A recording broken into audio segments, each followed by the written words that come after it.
अभी हम थाने पे भी चिपकवा देते हैं, तहसील पे भी चिपकवा देते हैं, बस जी सही है सर। और आपको सूचना हो जाएगी। एक दिन का टाइम देंगे 24 घंटे का सूचना के बाद भी। नहीं सर, रात को सोते यहाँ पे सब, तो शाम को मना कर दे,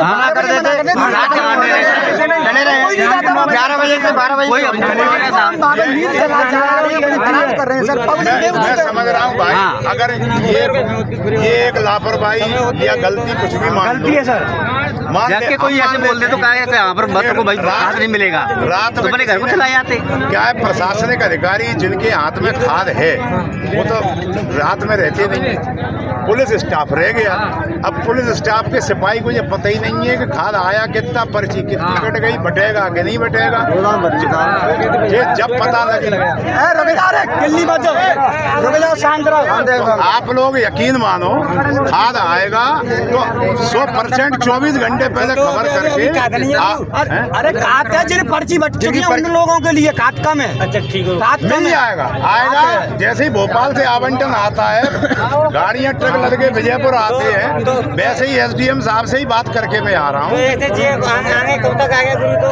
देखो 2 दिन भी लग सकते हैं, मेरे घर का काम है।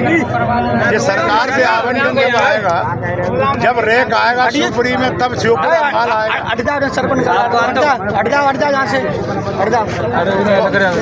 आप लोग खुद परेशान मत हो, हमको भी मत करो, आम जनता को भी मत करो। आपसे सबसे निवेदन है कि अब 2 घंटे 3 घंटे आप लोगों ने अपनी बात कह ली, तुम्हारी बात भोपाल तक पहुंच गई।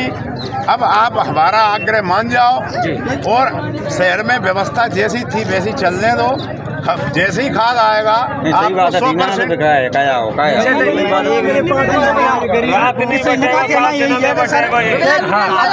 खाद की समय सुबह से शाम होना चाहिए ना कि रात। अब एक बात रुको, अगर आज हम टोकन बांटने की कह देते हैं, सुनना मेरी बात, और रात में 2 बजे से 3 बजे से आदमी आके थाने में घुस के बैठ जाता है, हम कहाँ जाएं बताओ, क्या करें? अब थाने में हम पर्ची बटन नहीं देंगे, थाने में पर्ची नहीं बटेगी, पक्का थाने में नहीं बटेगी, और पुलिस की पर्ची भी नहीं चलेगी, ये भी मैं बता दूं। टोटल कृषि विभाग वाले पर्ची बनाएंगे, एसडीएम साहब को देंगे, एसडीएम साहब अपनी टीम लगाएंगे, वही पर्ची बांटेंगे।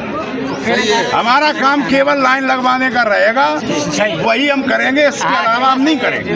सर थोड़ा सा निवेदन है। हाँ बोल। सर अभी तक जितने भी खाद बट रहा उसमें 3 लाइन लगा गई थी।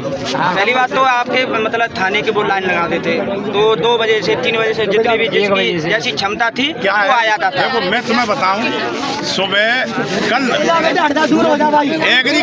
एग्रीकल्चर वाले आए थे, उनने सवेरे 6 बजे पर्ची बांटी थी, तो 900 पर्ची सुबह 6 बजे उनने अपने हाथ से बांटी। जो किसान ले गए होंगे तुम्हारी संघ के, तुम्हारी गांव के होंगे, पूछ लेना। अब आदमी इस कदर टूट पड़ता है कि हम लोग व्यवस्था करना भी चाहें तो व्यवस्था कर नहीं पा रहे हैं।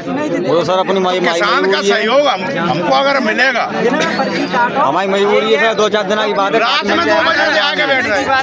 अब भैया मेहरबानी करके सबसे मैं कह रहा हूँ, खाद के लिए थाने में मत आना, थाने में खाद की पर्ची नहीं मिलेगी। एग्रीकल्चर वालों को ड्यूटी लगाई गई है, वो अपनी पर्ची बांटेंगे, और कहाँ बांटेंगी ये सूचना आपको हो जाएगी। तो सूचना कब होगी, तब खेती डेट बताओ, डेट सर। खाद विभाग का मैं संचालक अब भोपाल से कलेक्टर साहब को ये खबर है कि यहाँ इस तरह की तुम्हारी डिमांड है, क्या पता कि बंद हो जाएगा फिर तो। अरे कैसे बंद हो जाएगा, खाद की फैक्ट्री बंद हो रही है। आप लोग अब हमारा आग्रह मानो, आप सड़क पे से उठो, आ जाओ बेटा, आ जाओ,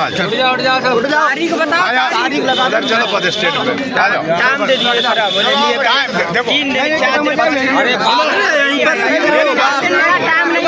मैं पुलिस का अधिकारी खाद विभाग से मैं संबंधित नहीं।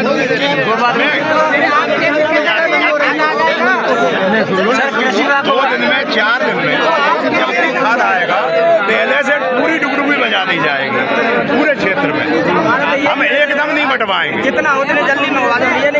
ही दो हमें कार्ड। वो ही प्रयास कर, हम समझ रहे हैं आप। कलेक्टर साहब से, एसडीएम साहब की, मेरी भी एडीएम साहब से बात हुई है। मैं तब आया हूँ, सब अधिकारियों से बात करके तब तुमसे बात करने आया हूँ। नहीं वैसे नहीं आता मैं, 1 घंटे से क्यों नहीं आया? कृषि विभाग वाले जब तक विनय भाड़ में जान दो, हम तो कलेक्टर साहब को जाने, एसडीएम साहब को जाने, एडीएम साहब को जाने, हमें इनसे क्या लेना देना? हम परिचित भी नहीं है उनसे। सर तो आगे से टोकन वहाँ पे ही कटेगा, थाने में नहीं कटने दूंगा। ये मेरी थाने में नहीं कटेगा। जहाँ सुनो, जहाँ एसडीएम साहब डिसाइड कर देंगे तब पर्ची कटेगी। गाड़ी में ले जाओ।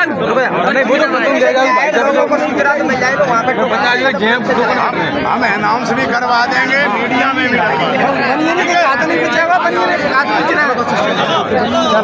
हाँ, हम कहा भी मान लिया करार।